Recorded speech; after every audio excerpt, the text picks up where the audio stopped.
Hello friends, welcome to Study Revolution. आज आपण 19 October 2023चा the Hindu बघतोय आणि तोही आपल्या मातृभाषेतून म्हणजे मराठीमधून. माझं नाव आहे महेश. आपण डिस्कशनला सुरुवात करूया. त्याच्या अगोदर डिस्कशनचं स्वरूप आपल्याला माहिती असायला पाहिजे. या डिस्कशनमध्ये आपण एरोटेल डिस्कस करत असतोय, त्यानंतर टेक्स्ट कॉन्टेक्स्ट पेजवरती एखादं महत्त्वाचं एरोटेल असेल तर ते डिस्कस करत असतोय, त्यानंतर सायन्स पेजवरती महत्त्वाच्या काही कॉन्सेप्ट सायन्सच्या दृष्टीतून आलेले असेल, आपल्या सिलेबसच्या दृष्टीतून आलेले असेल तर ती कव्हर करत असतोय. आणि त्यानंतर ज्या काय महत्त्वाच्या न्यूज आहेत त्या महत्त्वाच्या न्यूज कव्हर करत असतोय. आणि या सगळ्याचा उद्देश काय आहे की करंट अफेअरमधला कोणताही मुद्दा आपल्याकडून मिस होता कामा नये. कारण जे पण मेन्सला क्वेश्चन तुम्ही बघा किंवा प्रीला क्वेश्चन बघा, प्रत्येक सब्जेक्टमधून ते क्वेश्चन येत आहेत, ठीक आहे, त्याचं एक डिवायडेशन आहे, ठीक आहे. परंतु त्याच सब्जेक्टमधनं त्याच टॉपिकवरती क्वेश्चन काय येत आहेत तर बऱ्यापैकी त्याच्या पाठीमागचं लॉजिक जर आपण बघितलं तर करंट अफेअरमध्ये तो मुद्दा कधी ना कधी डिस्कस झालेला असतो त्या वर्षामध्ये. आणि जर सिरियसली आपण करंट अफेअर लक्षपूर्वक एकदम फोकसली करत असेल तर ते आपल्याला लगेच हायलाईट व्हायला पाहिजे. मग असे जे क्वेश्चन येत आहेत त्याची चर्चा करंट अफेअरमध्ये कुठं कुठं होते ते कव्हर करणं आपल्याला खूप जास्त गरजेचं आहे. त्यालाच आपण करंट अफेअरवरती कमांड असणं म्हणतो. ते जर कव्हर आपल्याकडून होत नसेल तर मग तेवढी आपली करंट अफेअर म्हणजे करंट इव्हेंट्सवरती कमांड नाही असं त्याचा अर्थ होतोय. मग तशा पद्धतीनं करंट अफेअरमध्ये जे काही महत्त्वाचे मुद्दे डिस्कस केले जात आहेत, जे काय महत्त्वाचे मुद्दे न्यूजच्या स्वरूपात येत आहेत, वेगवेगळे एरोटेलच्या स्वरूपात येत आहेत, ते आपण याच्यामध्ये कव्हर करत असून विशेष करून द हिंदूमध्ये जेवढं काही येतं त्याच्यावरती याच्यामध्ये भर देत असतोय. म्हणजे एकंदरीत इव्हेंच्युअली आपल्याला काय हासिल करायचंय, करंट अफेअरवरती आपली टोटल कमांड आपल्याला हासिल करायची. कारण करंट अफेअरच्या मुद्द्यावर कोणत्या जरी क्वेश्चन मेन्सला येऊ द्या किंवा प्रीला येऊ द्या तर लगेच आपल्याला ते टॅकल करता यायला पाहिजे. बाकी मग सब्जेक्ट वाईज आपण अभ्यास करतच असतोय. मग सब्जेक्ट ज्यावेळेस सब्जेक्टचा अभ्यास कराल त्यावेळेस तो टॉपिक तुमचा कंप्लीट होणारच आहे. परंतु त्याच्याबरोबर जर करंट अफेअरवरती कमांड असेल तर तुम्हाला याचा पण अंदाज येतो की येणाऱ्या वर्षामध्ये कोणत्या सब्जेक्टवरती साधारणतः क्वेश्चन विचारला जाऊ शकतो किंवा कोणत्या इव्हेंटवरती साधारणतः क्वेश्चन विचारला जाऊ शकतो. ते सगळं बॅकअप द माइंड ठेवून हे डिस्कशन मी तुमच्याबरोबर करत असतोय. द हिंदू मधल्या महत्त्वाच्या न्यूज एडिटोरियल तुम्हाला समजावून सांगण्याचा प्रयत्न करत असतोय. त्याचबरोबर अँसर रायटिंग प्रोग्राम सुरू आहे. ज्या विद्यार्थ्यांना मराठीमधून किंवा इंग्लिशमधून अँसर रायटिंग करायचे ते डिस्क्रिप्शन बॉक्समध्ये तुम्हाला answer writing group, Telegram group जो आहे त्याची लिंक दिलेली आहे. ती लिंक तुम्ही जॉईन करून तो ग्रुप जॉईन करू शकताय. त्याचा फायदा असा आहे की एकमेकांचं बघून अँसर रायटिंग तुम्ही तिथं अँसर रायटिंगमध्ये प्रोग्रेस करू शकताय. त्याचबरोबर मी स्वतः तिथं तुम्हाला फीडबॅक देतोय वैयक्तिकरित्या की अँसर रायटिंगमध्ये काय काय प्रोग्रेसची गरज आहे. त्यामुळे सुद्धा तुम्हाला प्रोग्रेसला वाव मिळतो. तुमच्या काय चुका होत आहेत त्या लगेच तुम्हाला समजून घ्यायला तिथं वाव मिळतोय. म्हणजे विद्यार्थ्यांना हे सुरू करायचं आहे ते सुरू करू शकताय. त्याचबरोबर one on one counselling session सुरू आहे. डिस्क्रिप्शन बॉक्समध्ये गुगल फॉर्मची लिंक दिली. तो गुगल फॉर्म भरून वन ऑन वन काउन्सिलिंग सेशनमध्ये तुम्ही मला भेटू शकता आणि प्रिपरेशनशी रिलेटेड जे काय डाऊट्स आहेत, जे काय किंतु परंतु मनामध्ये चाललेलं आहे ते सगळं क्लिअर करू शकता. याच्यामध्ये नव्यानं एंटर करणारे विद्यार्थी पण मला भेटत आहेत आणि जे 2 ते 3 वर्ष झालं प्रिपरेशन करतायत परंतु रिझल्ट मिळत नाही असे पण विद्यार्थी मला भेटत आहेत. मग बऱ्यापैकी आपण प्रिपरेशन करत असतोय पण एक्झॅक्टली आपल्याला माहितीच नाहीये की करेक्ट पद्धतीने प्रिपरेशन कशा पद्धतीने करायचं असतं. नेमकं माझं प्रिपरेशन करेक्ट चालू आहे की कुठंतरी चुका होत आहेत, मग माझं नेमकं कुठं चुकतंय याची शाश्वती आपल्याला नसते. म्हणजेच मनामध्ये किंतु परंतु चाललेलं असतं. जर मनामध्ये किंतु परंतु चालत असेल तर त्याचा अर्थ सरळ सरळ असा आहे की आपलं प्रिपरेशन चुकीच्या दिशेनं चाललेलं आहे. कारण आपण जे करतोय त्याच्यावरती 100% आपला विश्वास नाहीये. म्हणजेच काय तर आपल्याला त्याची शाश्वती नाही, आपल्याला त्याचा तो कॉन्फिडन्स नाही. म्हणजेच काय तर एव्हिडन्स आपल्याकडे कोणताच नाही किंवा पुष्टी कुणीच केलं नाही की हे जे स्ट्रॅटेजी आहे प्रिपरेशनची ती चुकीची आहे किंवा बरोबर आहे. मग त्याच्यामध्ये तुमच्या मनामध्ये जर असं काही संभ्रमावस्था असेल किंवा प्रिपरेशनशी रिलेटेड जो काही डाऊट असेल तो क्लिअर करायचा असेल तर तुम्ही माझ्याबरोबर इथं डिस्कशन करू शकता. कारण जर प्रिपरेशन पहिल्या वर्षामध्ये चुकलं तर तिथून पुढं मग अभ्यासामध्ये तेवढं काही मन लागत नाही आणि त्याच्यामुळं तेवढ्या पोटेन्शियलनं तुम्ही अभ्यास करू शकत नाही त्यानंतर 1-2 वर्ष आयुष्यातले वाया गेल्यानंतर. त्यामुळं पहिल्यांदाच आपण हे सगळ्या क्लिअर करायला पाहिजे. आणि राहिला विषय 2 वर्ष झालं प्रिपरेशन करतोय, रिझल्ट येत नाही, मग कुठं चुकतं हे समजत नाही अशा विद्यार्थ्यांचा, तर त्यांनी सुद्धा देर आहे दुरुस्त आहे म्हणून काउन्सिलिंग सेशनमध्ये हे सगळं क्लिअर करायला पाहिजे. थोडं थांबायला पाहिजे आणि आपलं नेमकं कुठं चुकतंय ते पहिल्यांदा बघायला पाहिजे. गडबड करून काय उपयोग नाही. कारण जे प्रिपरेशन आतापर्यंत करत आलेलं आहे त्यानं रिझल्ट आला नाही याचाच अर्थ काय आहे की आपण प्रिपरेशनची स्ट्रॅटेजी आपल्या बदलणं कुठंतरी गरजेचं आहे. मग ते नेमकं कुठं चुकतं हे समजण्यासाठी आता तुम्हाला समजत असतं तर 2 वर्षामध्ये समजलं असतं. त्यामुळं मग दुसऱ्या कोणासोबत तर डिस्कशन करणं त्याचं गरजेचं आहे, ते क्लिअरिटी करणं गरजेचं आहे. मग जिथं तुम्ही कोचिंग वगैरे घेताय त्या सरांशी तुम्ही डिस्कस करू शकताय, किंवा मग इथं तर गुगल फॉर्म तुम्हाला दिलायच डिस्क्रिप्शन बॉक्समध्ये, तुम्ही मला भेटून सुद्धा त्याचं क्लॅरिफिकेशन घेऊ शकताय, डिटेलमध्ये डिस्कशन करू शकताय. परंतु थांबून ते क्लिअर करणं खूप जास्त गरजेचं आहे, कारण 2 वर्ष गेलेत, मग पुढचं पण वर्ष ते क्लिअर न करता काढणं म्हणजे ते पण वाया घालवण्यासारखंच आहे. त्यामुळं थांबून थोडंसं त्याच्यामध्ये क्लिअरिटी आणून आपल्याला नेमकं कुठं चुकतंय हे बघून पुढं नव्यानं प्रिपरेशनला सुरुवात करायला पाहिजे. आणि त्याच्यासाठीच हे काउन्सिलिंग सेशन वगैरे सुरू केलेलं आहे, त्यात तोच त्याचा उद्देश आहे. याच्यामध्ये विद्यार्थी त्याचा बेनिफिट घेऊ शकतात. दोन्ही प्रोग्राम टोटली मराठी विद्यार्थ्यांसाठी फ्री आहेत. हे टोटली विद्यार्थी त्याला रजिस्टर करू शकतात. असो, द हिंदूचं आपलं जे काही मेन डिस्कशन आहे त्याला सुरुवात करूया. पहिलं जे एरुटेल आलेलं आहे ते बेल्ट अँड रोड इनिशिएटिव्ह वरती आलेलं आहे. Belt and road initiative. आता हे बेल्ट अँड रोड इनिशिएटिव्ह काय आहे याच्यावरती वेगळं लेक्चर मी बनवलेलं आहे, त्याच्यामध्ये सगळी इन्फॉर्मेशन तुम्हाला सांगितलं. तरी पण हे एरुटेल समजून घेण्याच्या अगोदर तुम्हाला मॅपच्या स्वरूपात काही तथ्य माहिती असणं गरजेचं आहे. मग ती तथ्य पहिल्यांदा तुम्हाला समजावून सांगतो, बेल्ट अँड रोड इनिशिएटिव्ह काय आहे.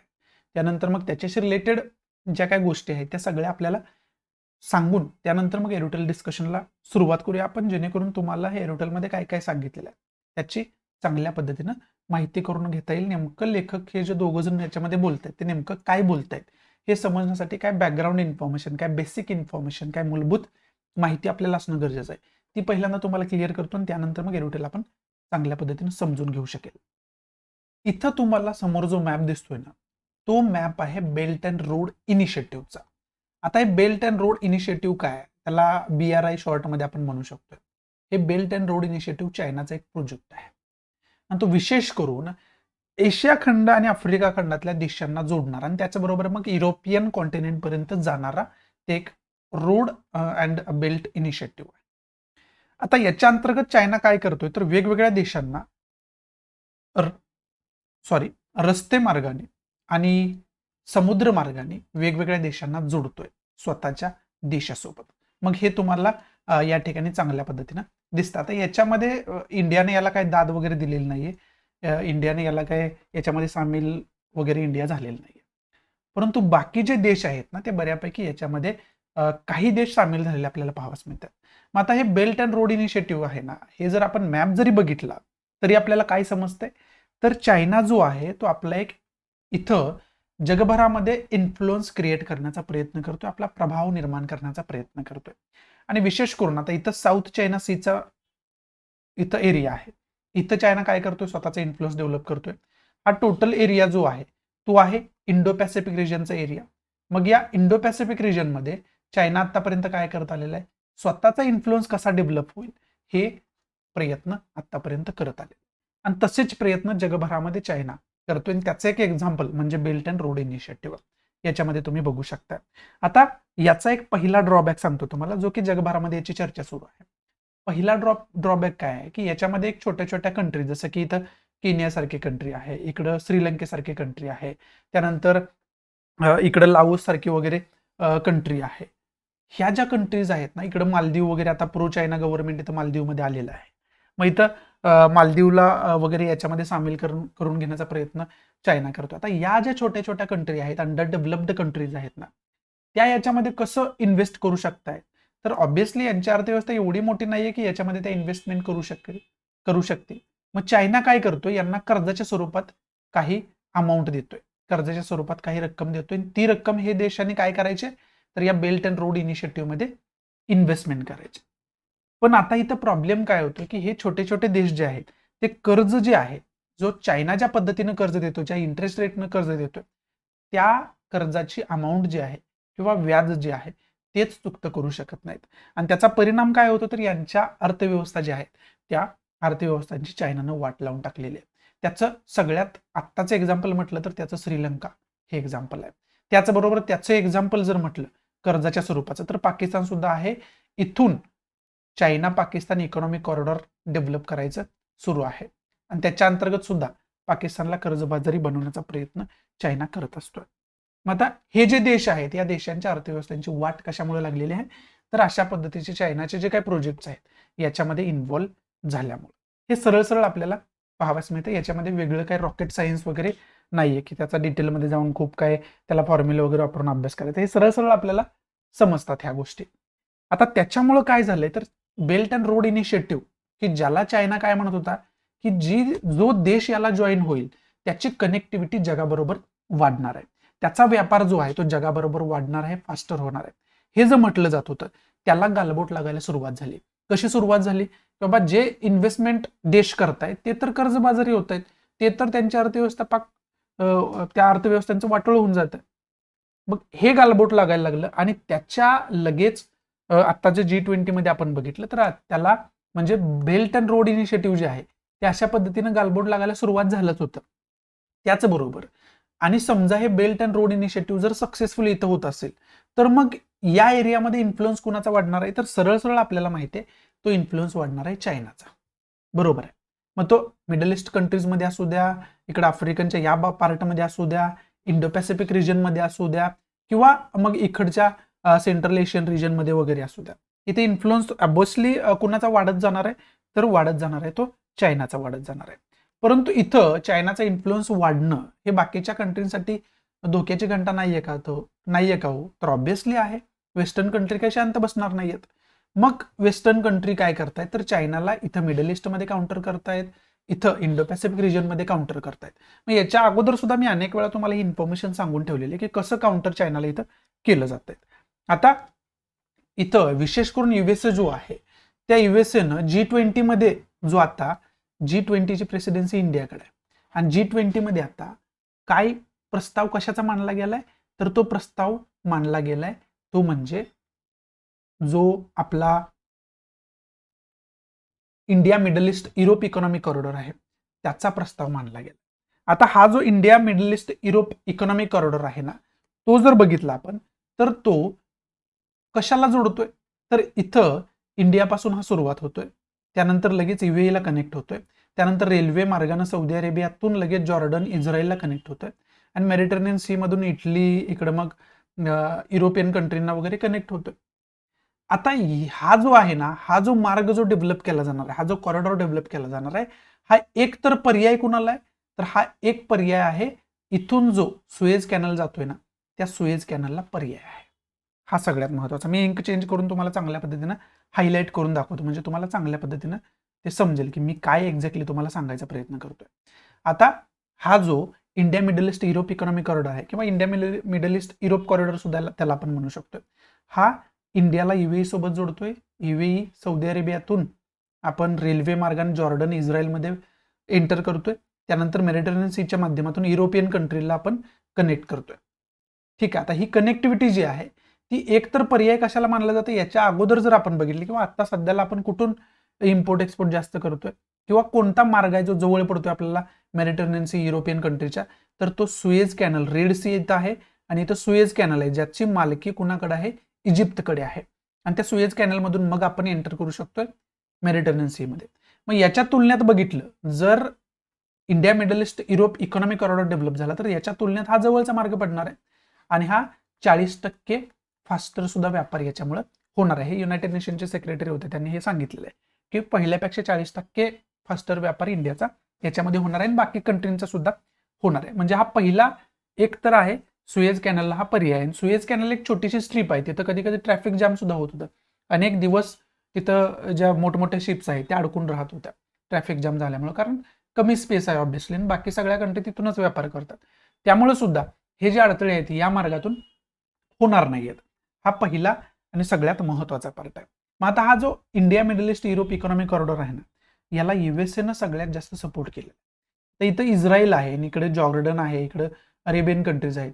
इस्रायल आणि जॉर्डन अरेबियन कंट्रीजमध्ये खूप काही चांगले संबंध पहिल्यापासून राहिलेले नाहीत, पण हा कॉरिडॉर अस्तित्वात यावा याच्यासाठी ट्रम्प एरामध्ये आपण बघितलं होतं, डोनाल्ड ट्रम्प यांच्या कालावधीमध्ये आपण बघितलं होतं, युएसएनं यांच्यामध्ये मध्यस्थी करून अब्राहम अकॉर्ड साईन केला होता.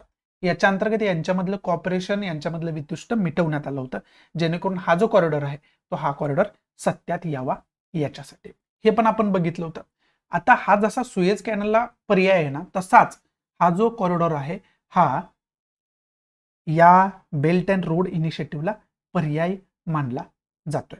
कारण याच्यामुळे काय होणार आता इथं जर आपण बघितलं तर युएसएची कुठंच प्रेझेन्स आहे का हो तर कुठंच नाही. आता इथं इंडियामधून आपण इथं यूएईला जातोय, यूएई मधून अरेबियन कंट्रीजमध्ये, त्यानंतर जॉर्डन, त्यानंतर इकडं इस्रायल, त्यानंतर मेडिटरेनियन सी मधून इकडं आपण जोडलं जातोय युरोपियन कंट्रींना. आता इथं जर आपण बघितलं तर इथं आपण बघितल्यानंतर आपल्याला हे समजतं की इथं युएसएचा प्रेझेन्स आहे का कुठं, तर ऑब्व्हियसली नाहीये. युएसएचं लोकेशन वेगळं आहे. तरी सुद्धा युएसए याला का सपोर्ट करतोय, तर 100% युएसएला काय करायचं आहे, चायनाचा जो इथला वाढता इन्फ्लुअन्स आहे तो इन्फ्लुअन्स कमी करायचा आहे. आणि म्हणून हा जो India Middle East Europe economic corridor आहे हा बेल्ट अँड रोड इनिशिएटिव्हला पर्याय मानला जातोय. इथं एक काउंटर करण्याचा प्रयत्न कोण करतंय, तर इथं एक काउंटर करण्याचा प्रयत्न मिडल ईस्टमध्ये काउंटर करण्याचा प्रयत्न या आपण म्हणू शकतोय India Middle East Europe economic कॉरिडॉरच्या माध्यमातून BRIला म्हणजे चायनाला इथं काउंटर केलं जाते. दुसरी गोष्ट महत्वाची काय, चायनाला इथं तर काउंटर केलं, BRIला वगैरे काउंटर केलं, बाकी काय BRI फक्त इथंच नाहीये, BRI सगळीकडे आहे. म्हणजे मग तो मेडिटरेनियन सी पर्यंत जाणारा BRI आहे आणि विशेष करून इंडो पॅसिफिक रिजनला कनेक्टिव्हिटी वाढवणारा BRI आहे.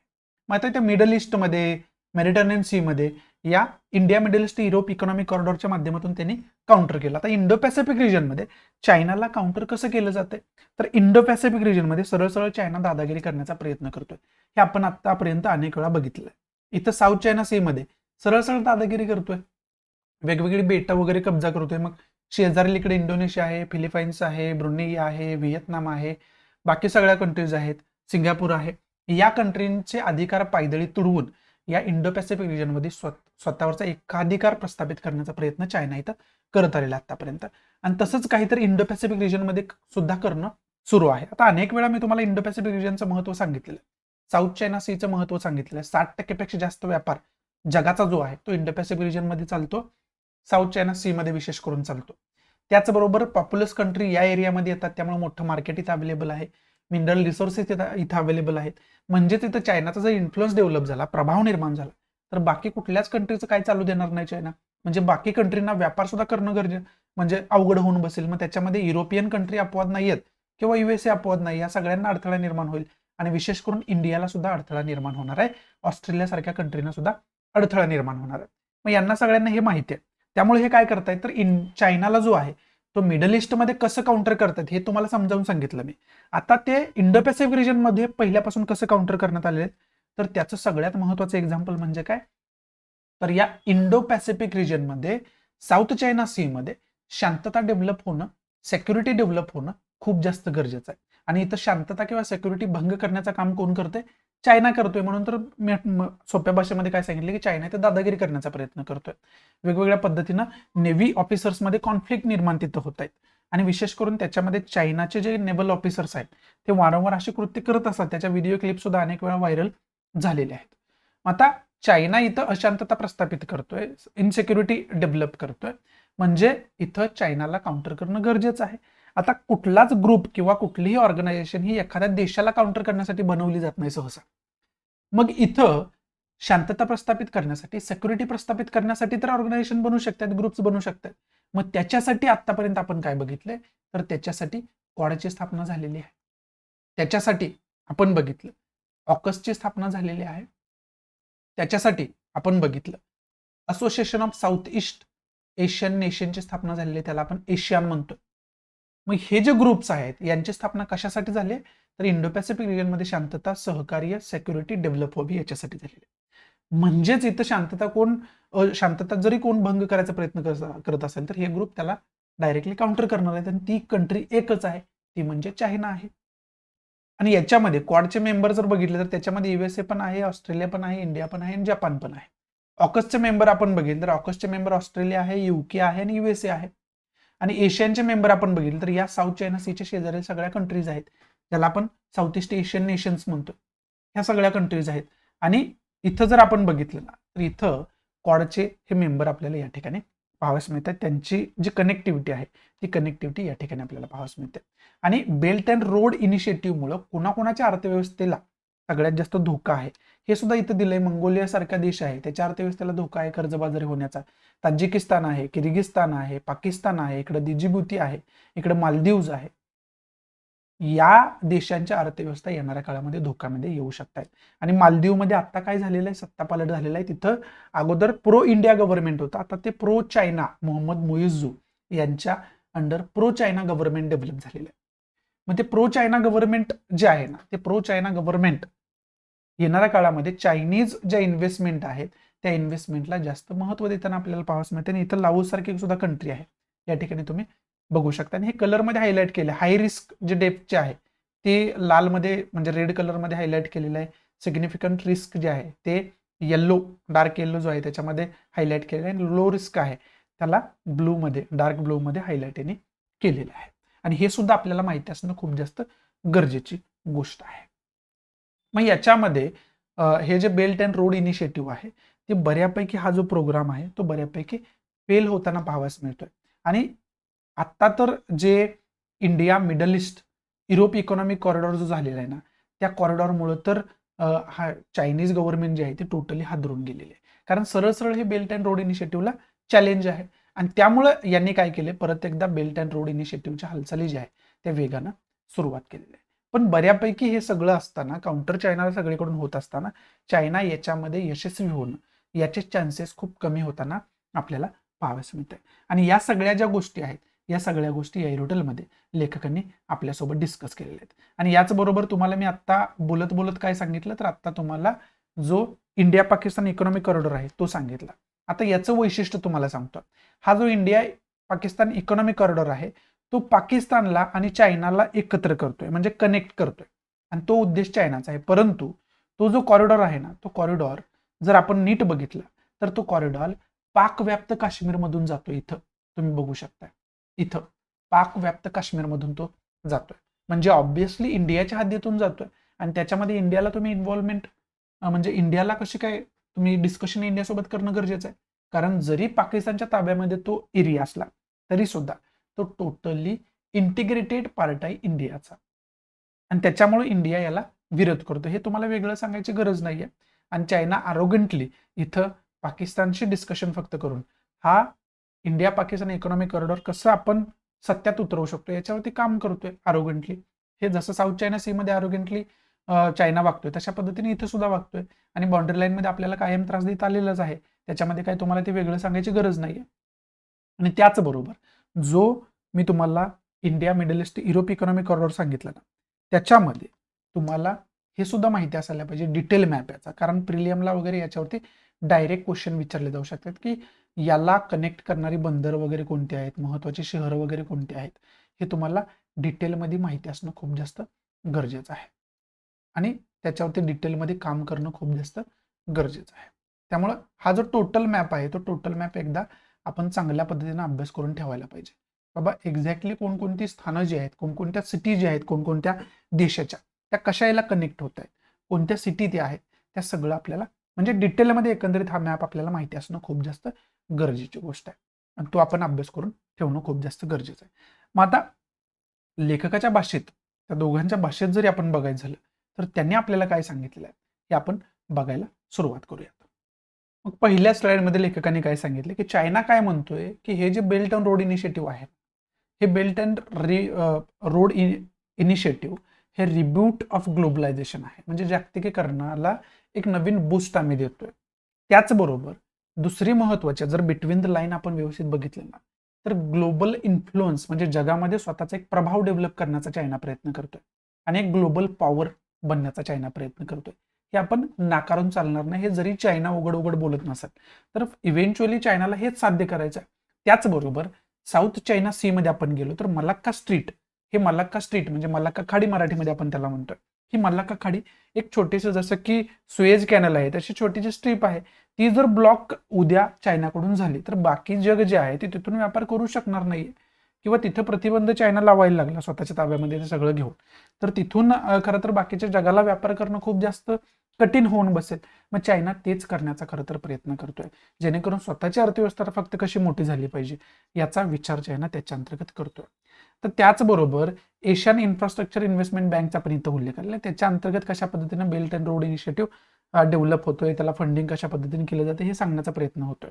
म्हणजे एकंदरीत काय आहे की बेल्ट अँड रोड इनिशिएटिव्ह सारखे प्रोग्राम लॉन्च करायचे, ते यशस्वीरित्या सत्यात उतरवायचे, ते प्रॅक्टिकल लेवलला त्याचे इम्प्लिमेंटेशन चांगल्या पद्धतीने करायचं आणि मग त्यानंतर स्वतःची अर्थव्यवस्था कशा पद्धतीने स्ट्रॉंग होईल, लोकल करन्सीचा कशा पद्धतीने वापर होईल. लोकल करन्सी म्हणजे कोणाची, चायनाची लोकल करन्सी युआन ज्याला आपण म्हणतोय ती करन्सी कशा पद्धतीने जास्तीत जास्त वापरात आणायची आणि तिथून जे युएसएचा डॉलर आहे तो कसा तिथून आउट करायचा याच्यावरती काम चायना करणार आहे. म्हणजेच एकंदरीत काय तर स्वतःची अर्थव्यवस्था स्ट्रॉंग करण्यासाठी हे सगळं चाललेलं आहे.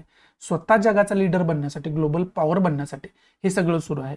हे आपल्याला सर्वश्रुत आहे, म्हणजे सगळ्यांनाच हे समजतंय. आणि मग याच्याच रिलेटेड चायनीज गव्हर्नमेंटने एक व्हाईट पेपर पब्लिश केलेला आहे. त्याच्यामध्ये the belt and road initiative key pillar of the global community of shared future अशा पद्धतीचा तो व्हाईट पेपरचं टायटल आहे. आणि त्याच्यामध्ये 200 belt and road initiative cooperation pact झालेले आहेत आणि जवळजवळ 150 देशांसोबत खरं तर हे लिंक केले गेलेलं आहे, असं म्हणजे लिंक केलं जाणार आहे अशा पद्धतीचं त्याच्यामध्ये मजकूर जो आहे तो आपल्याला पाहावास मिळतो. आता वर्ल्ड बँकेनं सुद्धा याचं क्रिटिसिझम बऱ्यापैकी आपल्याला केलेलं पाहावास मिळतं. आता वर्ल्ड बँक जर बघितलं तर त्याच्यामध्ये वेस्टर्न कंट्रीज आहेत त्यांचा जास्त इन्फ्लुएन्स असतो. त्यामुळे ऑब्व्हियसली वर्ल्ड बँक काय करणार आहे, काही तथ्य देऊन चायनाचा जो काही प्रोजेक्ट आहे तो प्रोजेक्टवरचं क्रिटिसिझम करण्याचा प्रयत्न करणार आहे असं सुद्धा बोललं जाते. मग त्याच्यामध्ये काय तथ्य दिले जे की आपल्यासाठी इम्पॉर्टंट अजिबात नाही आहेत. आणि मग या बेल्ट अँड रोड इनिशिएटिव्हमुळे मग श्रीलंकेचं एक एक्झाम्पल तुम्हाला देऊन सांगितलं, त्यानंतर लाओस सारखी कंट्री आहे, त्यानंतर पाकिस्तान सारखी कंट्री आहे, हे कशा पद्धतीनं दिवाळखोरीत निघणार आहेत, हे कशा पद्धतीनं खऱ्या अर्थानं त्यांच्या अर्थव्यवस्थेला धोक्यात घालणार आहेत हे इथं लेखकानं सांगितलं. आता पाकिस्तानची अर्थव्यवस्था जर चायना पाकिस्तान इकॉनॉमिक कॉरिडॉर वगैरे मध्ये पाकिस्तान पडत असेल तर ऑब्व्हियसली आहे की येणाऱ्या काळामध्ये पाकिस्तानची अर्थव्यवस्था, आता पाकिस्तानची अर्थव्यवस्था पूर्ण डामाडौल झालेली आहे, त्याच्यापेक्षा भयानक परिस्थिती आपल्याला येणाऱ्या काळामध्ये सुद्धा दिसू शकते असं याच्यामध्ये सांगितलं जातं. त्याचबरोबर लाओसचे जे काय अर्थव्यवस्था आहे, जर बेल्ट अँड रोड इनिशिएटिव्ह मध्ये इन्व्हेस्टमेंट करायचं झालं तर 65% ऑफ इट जीडीपी होईल, म्हणजे जीडीपीच्या 65% फक्त ती इन्व्हेस्टमेंटच होईल. मग बाकी देश कसा चालणार आहे, बाकी गोष्टी कशा चालणार आहेत याच्यावरती सुद्धा लक्ष देणं गरजेचं आहे. आणि मग याच्यामध्ये मोठ्या प्रमाणात देशामध्ये जर करप्ट गव्हर्नमेंट असेल तर मग देशांच्या नागरिकांपेक्षा करप्शनचा जास्त विचार करणार आहे ते आपल्या सगळ्यांनाच पाहावयास मिळते. मग श्रीलंकेमध्ये काय झालं तेच झालं, पाकिस्तानमध्ये काय होते तेच होते. कुठून तरी आपल्याला कर्ज मिळावं, कुठून तरी आपल्याला फंडिंग मिळावं, जेणेकरून फंडिंग ज्यावेळेस येईल त्यावेळेस म्हणजे पैसे येतील आणि पैसे आले म्हणजे त्याच्यामध्ये आपण करप्शन करू शकेल.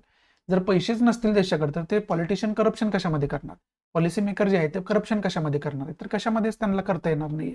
त्यामुळे ऑब्व्हियसली ज्यावेळेस देशाकडे पैसा नसतो त्यावेळेस त्याला कर्जाच्या स्वरूपात वगैरे पैसे घ्यावे लागतात, त्याला फंडिंगच्या स्वरूपात वगैरे पैसे घ्यावे लागतात.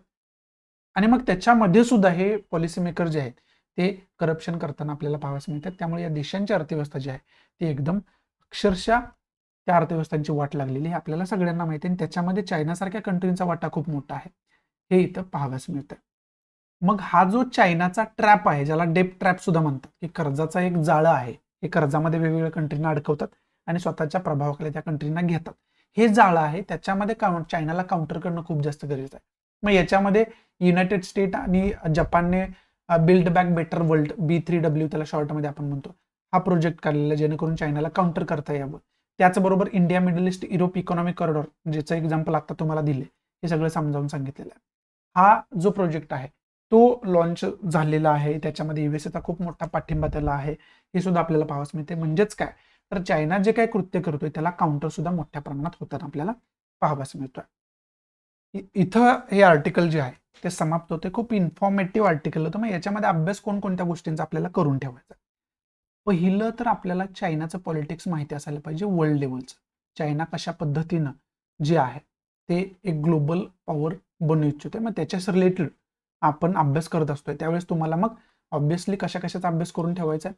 पहिलं तर साऊथ चायना सी जो आहे तो साऊथ चायना सीचा विषय नेमका काय आहे, तो साऊथ चायना सीचा विषय आपल्याला अभ्यास करून ठेवायचा. तिसरा पॉईंट लगेच आपल्याला इंडो पॅसिफिक रिजनचा अभ्यास करून ठेवायचा की त्याचं महत्व एवढं काय आहे बाबा, चायनाला का ते पाहिजे आहे. मग ते इंडो पॅसिफिक रिजनमध्ये चायना नेमकं काय करायचा प्रयत्न करतो ते इंडो पॅसिफिक रिजनचा आपल्याला अभ्यास करून ठेवायचा.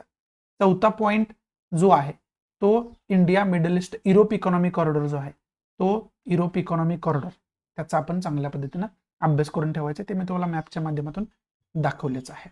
त्यानंतर B3W जे आहे ते B3Wचा सुद्धा इथं बिल्ड बॅक जो प्रोजेक्ट आहे त्याचा सुद्धा इथं युएस आणि जपानचा प्रोजेक्ट आहे त्याचा सुद्धा इथं उल्लेख केलेला आहे. त्याच्याविषयी मी जास्त बोललेलो नाहीये, परंतु त्याचा चांगल्या पद्धतीने आपल्याला अभ्यास करून ठेवायचा. शॉर्टमध्ये त्याला आपण B3W प्रोजेक्ट असं संबोधतोय.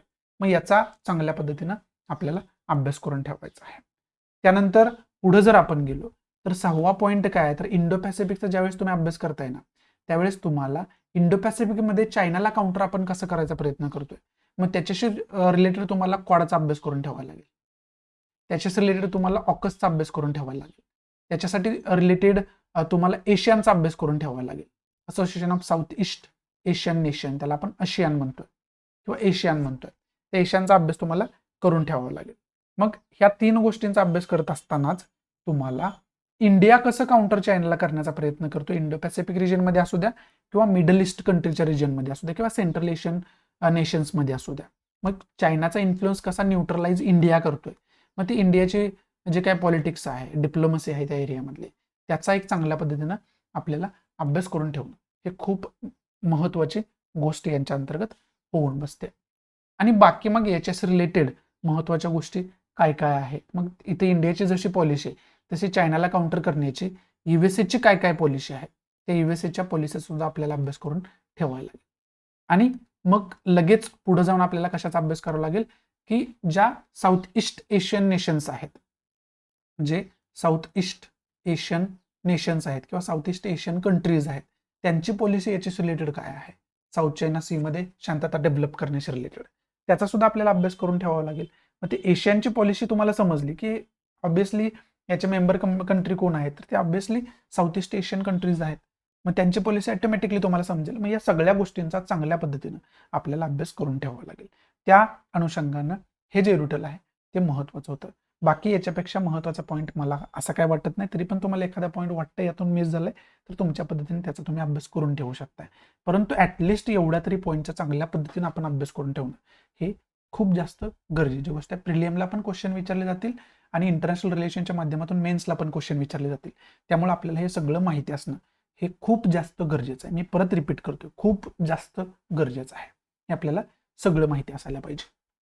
पुढचं जे रुटल आहे ते डिटेलमध्ये आपल्याला बघायची गरज नाही. फक्त आर्टिफिशियल इंटेलिजन्स, ज्याला आपण कृत्रिम बुद्धिमत्ता मराठीमध्ये शुद्ध मराठीमध्ये म्हणतो, त्याची खरं तर पॉझिटिव्ह पॉईंट काय आहेत, त्याचे निगेटिव्ह पॉईंट काय आहेत, म्हणजेच काय तर त्याचे चॅलेंजेस वगैरे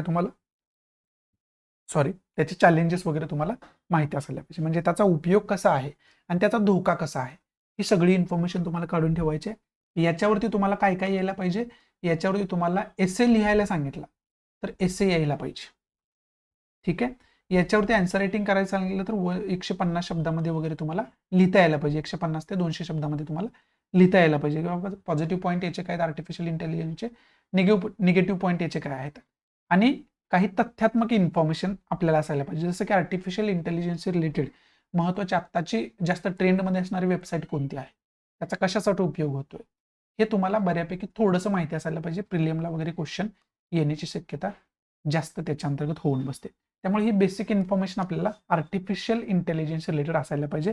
याच्यामध्ये लेखकानं एम.के. नारायणन जे आहेत, ही एरोटेलचे लेखक आहेत, यांनी याच्यामध्ये आर्टिफिशियल इंटेलिजन्सचे धोके कसे आहेत हे हायलाईट आपल्याला केलेले पाहावास मिळत आहेत.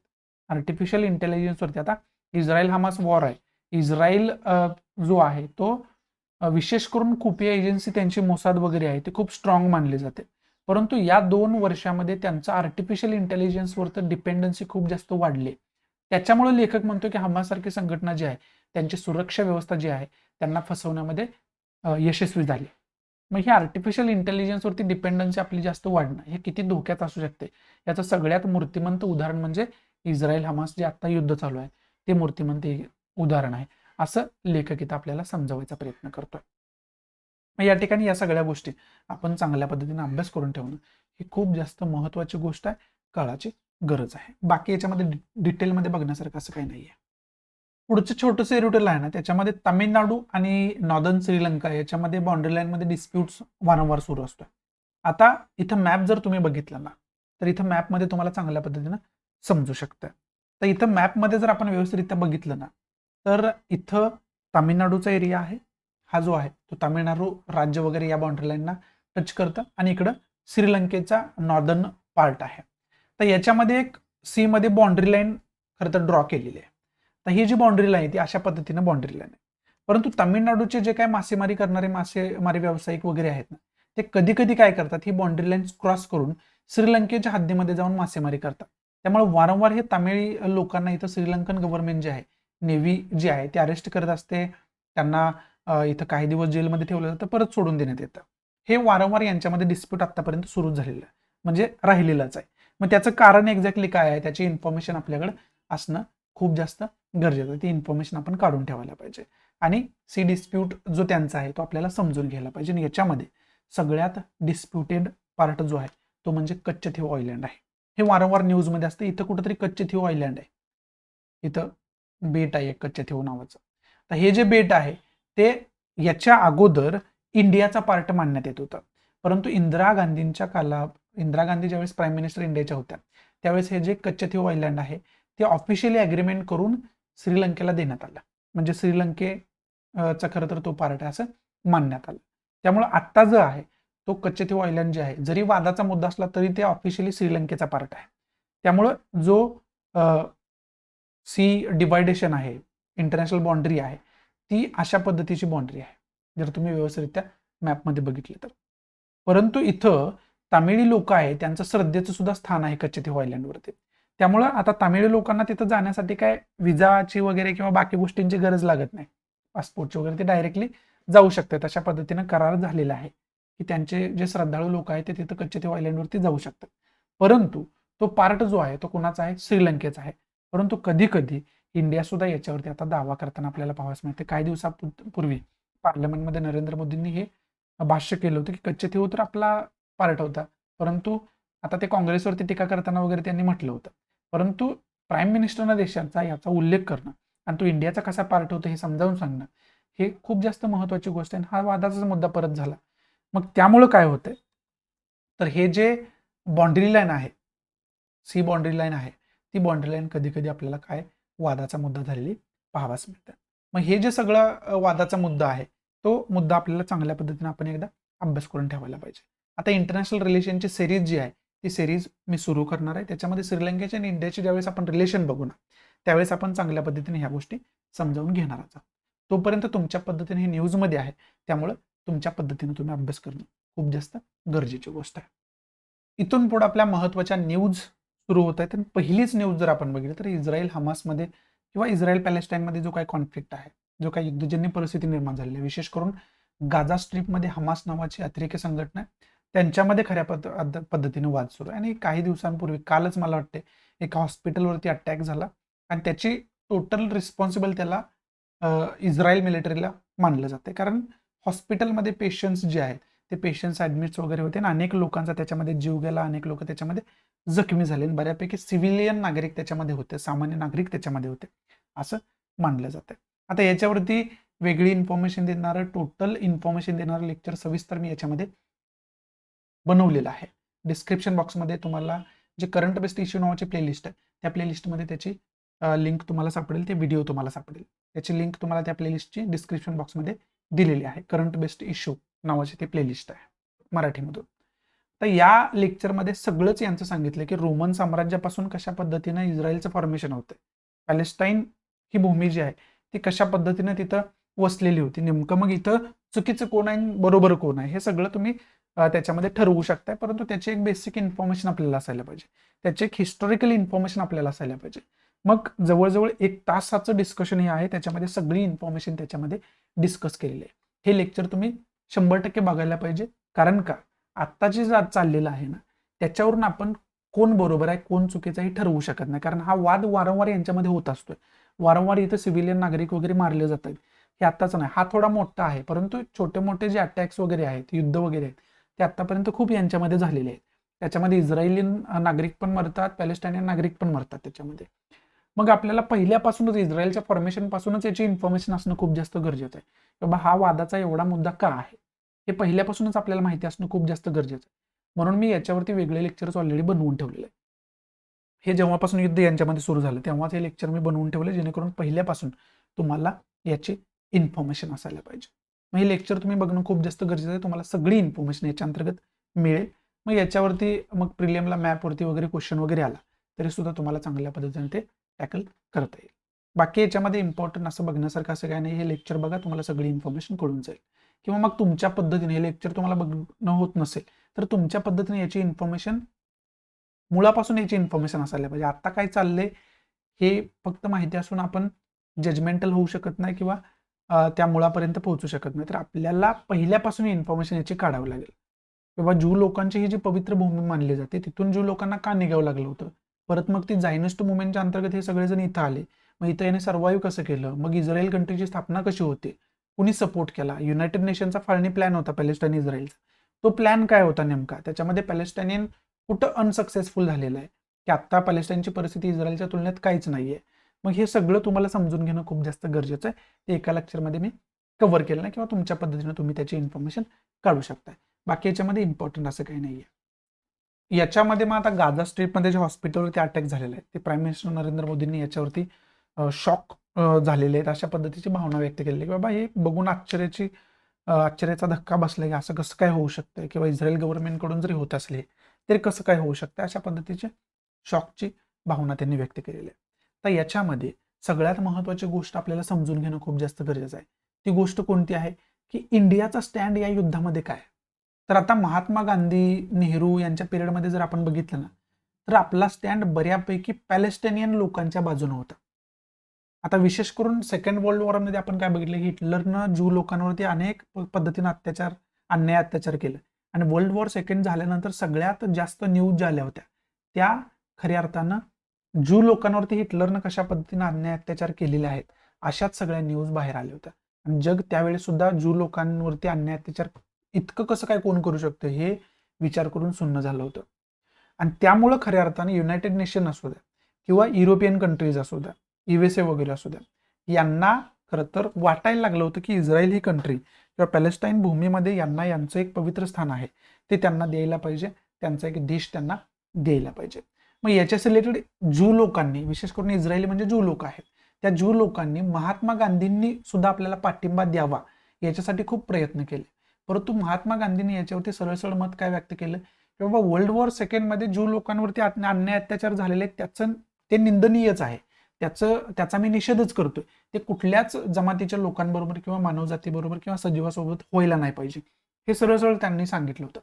परंतु त्याचा अर्थ असा नाहीये की पॅलेस्टाईन लोकांची भूमी जी आहे ती त्यांच्याकडून हिसकावून घ्यायची आणि या लोकांना द्यायची. म्हणजे एकावरती अन्याय झालेला आहे, तो अन्याय त्याची मग अन्याय झालेला आहे मग त्याला न्याय द्यायचा आहे म्हणून दुसऱ्या कुठल्या तर लोकांवरती अन्याय करून त्याला न्याय देणं हे कुठंतरी गांधींना मान्य नव्हतं आणि त्यांनी सरळ त्याला विरोध केला होता. आणि तशीच भूमिका नेहरूंची वगैरे त्यानंतर होते. परंतु कट्टो आत्ताची भूमिका जर आपली बघितली तर इस्रायली लोकांसोबत, इस्रायल नेशनसोबत इंडिया कायम सॉलिडॅरिटीनं उभा आहे अशा पद्धतीचे स्टेटमेंट नरेंद्र मोदींनी ट्विटरच्या माध्यमातून केलं होतं. आणि त्याचबरोबर मग युद्ध वगैरे व्हायला नकोय वगैरे ही भूमिका आपली पहिल्यापासून राहिलेली. शांततेला प्राधान्य देणारा इंडिया देश म्हणून ओळखला जातो. भारत हा शांततेला प्राधान्य देणारा देश म्हणून ओळखला जातो.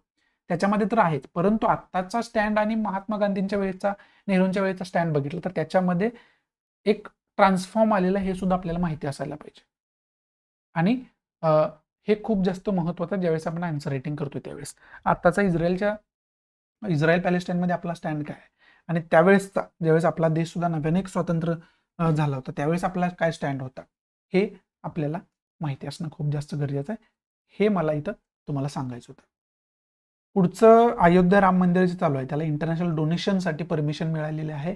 त्याच्यामध्ये मग इथं फॉरेन कॉन्ट्रीब्युशन रेग्युलेशन ऍक्ट ज्याला आपण FCRA म्हणतो या ऍक्टचा उल्लेख केलेला आहे. या ऍक्टची इन्फॉर्मेशन तुम्ही काढून ठेवा.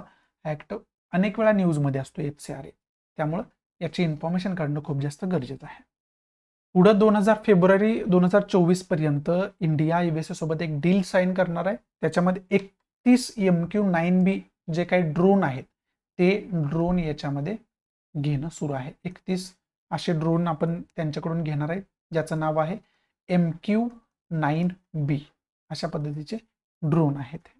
आणि ही जी डील आहे ती फेब्रुवारी 2024 पर्यंत साईन केली जाईल आणि त्यानंतर सत्यात उतरायला सुरुवात होईल असं याच्यामध्ये सांगितलेलं आहे. पुढची न्यूज आहे ती विशेष करून लार्ज लँग्वेज मॉडेल डेव्हलप करणं सुरू आहे आणि अमिताभ कांत यांनी याच्याविषयी भाष्य केलेलं आपल्याला पाहायला मिळते. हे अमिताभ कांत जे आहेत ना ते G20 मध्ये इंडियाचे शेर्पा आहेत. हे तुम्ही लक्षात ठेवणं गरजेचं आहे. हे शेर्पा कोण असतोय, G20 काय याच्यावरती वेगळं लेक्चर ऑलरेडी बनवलेलं आहे. करंट बेस्ड इश्यू नावाची जी प्लेलिस्ट मराठीमधून आहे त्याच्यामध्ये ते लेक्चर तुम्हाला सापडेल. हिंदीमधून पण बनवलेलं आहे. दोन्ही प्लेलिस्टमध्ये तुम्हाला ते सापडेल, हिंदीमधून आणि मराठीमधून. तर लार्ज लँग्वेज मॉडेल जे आहे, ज्याला LLM आपण शॉर्टमध्ये म्हणतोय, याच्या अंतर्गत काय होणार आहे, आर्टिफिशियल इंटेलिजन्सचा वापर करून प्रत्येक लँग्वेज अंडरस्टँड करणारे ऍप्लिकेशन्स, वेगवेगळे टूल्स वगैरे बनवले जाणार आहेत आणि त्याच्याच रिलेटेड कमिटी सुद्धा फॉर्म केली जाणार आहे. त्यामुळे हे लार्ज लँग्वेज मॉडेल म्हटलं की तुम्हाला थोडीशी इन्फॉर्मेशन, एक आयडिया असायला पाहिजे, म्हणून ही इन्फॉर्मेशन मी तुम्हाला सांगितलं. त्याच्यापेक्षा डिटेलमध्ये जायची आपल्याला गरज नाही. प्रिलियमला जर लार्ज लँग्वेज मॉडेल काय हे विचारलं तर हे कशाशी रिलेटेड आहे, आर्टिफिशियल इंटेलिजन्स रिलेटेड आहे. आणि दुसरं महत्त्वाचं काय, तर ज्या रिजनल लँग्वेज आपल्या आहेत त्या रिजनल लँग्वेज अंडरस्टँड झाल्या पाहिजे, अशा पद्धतीचे ॲप्लिकेशन बनवणं, अशा पद्धतीचे वेगवेगळे प्लॅटफॉर्म बनवणं, याच्यामध्ये आर्टिफिशियल इंटेलिजन्सचा वापर करून हे सगळं करणं, हे सगळं इन्व्हॉल्व आहे याच्यामध्ये. त्यामुळे लार्ज लँग्वेज मॉडेल म्हटलं तर पहिला पॉईंट येतो, रिजनल लँग्वेजला प्राधान्य याच्यामध्ये दिलं जाते. म्हणजे त्याचा जास्तीत जास्त वापर कशा पद्धतीनं आपण ह्या टेक्नॉलॉजीमध्ये, इंटरनेटच्या जमान्यामध्ये करू शकतो याचा उपयोग केला जातोय. त्याच्यामध्ये आर्टिफिशियल इंटेलिजन्सचा उपयोग करून हे सगळं केलं जाणार आहे. म्हणजे ज्या रिजनल लँग्वेज आहेत त्याला एक मोठा प्लॅटफॉर्म निर्माण करणं हे याच्यामध्ये काम होणार आहे. त्यामुळे हे लार्ज लँग्वेज मॉडेल काय हे तुम्हाला माहिती असायला पाहिजे. प्रिलियमला डायरेक्ट क्वेश्चन याच्यावरती विचारला जाऊ शकतो. आणि मग गाझामध्ये जे काय घमासान सुरू आहे, इस्रायल पॅलेस्टाईन जे काही कॉन्फ्लिक्ट सुरू आहे, इस्रायल हमास जो काही कॉन्फ्लिक्ट सुरू आहे, त्याच्यामध्ये USA प्रेसिडेंट जो बायडन वगैरे व्हिजिट तिथं करतायत, ते व्हिजिट करून येत आहेत, त्याच्यामध्ये वेगवेगळे स्टेटमेंट्स निघून येत आहेत. मग विशेष करून जर बऱ्यापैकी कंट्रींचा आपण विचार केला तर बऱ्यापैकी कंट्री ह्या इस्रायलचा विचार करताना आपल्याला पाहाव्यास मिळते. आणि इस्रायलनं स्वतःला सुद्धा तेवढं पॉवरफुल केलेलं, त्याच्यामध्ये काय दुमत असण्याची गरज नाही. याच्या रिलेटेड वेगळं लेक्चर मी बनवले, ते तुम्हाला बघायला सांगितलं ऑलरेडी. इथं आजचा द हिंदू मी समाप्त करतोय. अशा चांगल्या पद्धतीने तुम्हाला आजचा द हिंदू मी समजावून सांगू शकलो असेल. आवडत असेल तर प्लीज लाईक करा, नसेल तर डिसलाईक करा. डिसलाईक का केलं हे कमेंट बॉक्समध्ये नक्की सांगा, जेणेकरून तुमच्या इन्स्ट्रक्शननुसार त्याच्यामध्ये मी इम्प्रोव्हायझेशन करू शकेन. आणि जास्तीत जास्त आपल्या मराठी विद्यार्थ्यांना शेअर करा, जेणेकरून सर्व मराठी विद्यार्थ्यांना याचा फायदा होऊ शकेल. सो या ठिकाणी तुमची रजा घेतो. भेटू आपण अशाच इंटरेस्टिंग नवनवीन लेक्चरमध्ये. तोपर्यंत thanks for watching. Good bye, take care, जय हिंद.